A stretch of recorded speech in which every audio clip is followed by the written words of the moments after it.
আসসালামু আলাইকুম everyone, welcome back to my easy cooking. তো আজকে আমি আপনাদের সাথে নতুন একটা রান্নার রেসিপি নিয়ে আসলাম। আজকের রেসিপি হচ্ছে ওলকচু রান্না। তো আপনারা ভয়ে হয়তো অনেকেই ওলকচু রান্না করে না, অথবা বাজার থেকে কিনেন না। তো আমার এই রেসিপি ফলো করে রান্না করবেন, গলা ধরবে না।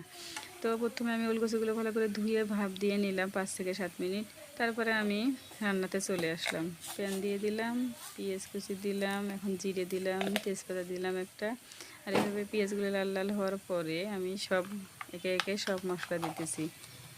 আদা রসুন বাটা একসাথে আমি বেটে নিয়েছিলাম, তো একসাথে ওগুলো দিয়ে দিলাম। তো তারপরে একটু জিরে গুঁড়ো দিলাম, মরিচের গুঁড়া, সব কিছু দিয়ে ভালো করে কষিয়ে নিলাম। নেওয়ার পরে আমার ওলকচুগুলো ভাপ দিয়ে রেখেছিলাম সেগুলো ঢেলে দিলাম। তো আপনারা আমার এই রেসিপি ফলো করে রান্না করে খেয়ে দেখবেন, দেখবেন যে আপনাদের গলায় একটুকুও ধরবে না, প্রমিস। তো তারপরে এইভাবে ভালো করে নাড়াচাড়া করে কষিয়ে নেবেন, একটু একটু করে কষাবেন, একটু করে পানি দেবেন। এভাবে লাল লাল হওয়ার পরে আপনি ঝোল দিয়ে দিবেন আপনারা। তো ঝোল দিয়ে ভালো করে নাড়াচাড়া করবেন। তো আমার রেসিপিটি ভালো লাগলে অবশ্যই সাবস্ক্রাইব করতে ভুলবেন না। তো আপনারা রান্না করে খেয়ে দেখার পরে সাবস্ক্রাইব করতে পারেন, সমস্যা নাই।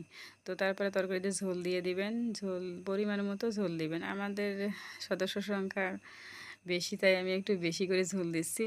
তো আপনারা আপনাদের পরিমাণ মতো ঝোল দিয়ে দিবেন। তো ঝোল দেওয়ার পরে ঢাকনা দিয়ে ঢেকে দিবেন 10 থেকে 15 মিনিট। তো 10 থেকে 15 মিনিটে অনেক নরম হয়ে যাবে। তারপর আপনারা চাইলে মাছ দিতে পারেন, আমি একটু মাছ দিতেছি। তো আপনারা চাইলে মাছের মাথা দিয়ে রান্না করতে পারেন, আমি মাছের পিস দিতেছি। তো মাছ দেওয়ার পরে 2 থেকে 3 মিনিট ঢাকনা দিয়ে ঢেকে রাখলেই মাছগুলো অনেক নরম হবে আর তরকারিটা খেতে অনেক টেস্ট হবে। তো আপনারা আমার রেসিপি ফলো করে রান্না করবেন অবশ্যই, আর আমার চ্যানেলটিকে সাবস্ক্রাইব করবেন। আমি সবাইকে অসংখ্য অসংখ্য ধন্যবাদ আমার ভিডিওটি দেখে পাশে থাকার জন্য। সবাই ভালো থাকবেন, সুস্থ থাকবেন। আজ এ পর্যন্তই, দেখা হচ্ছে পরবর্তী ভিডিওতে। সে পর্যন্ত সবাই ভালো থাকবেন। Good bye.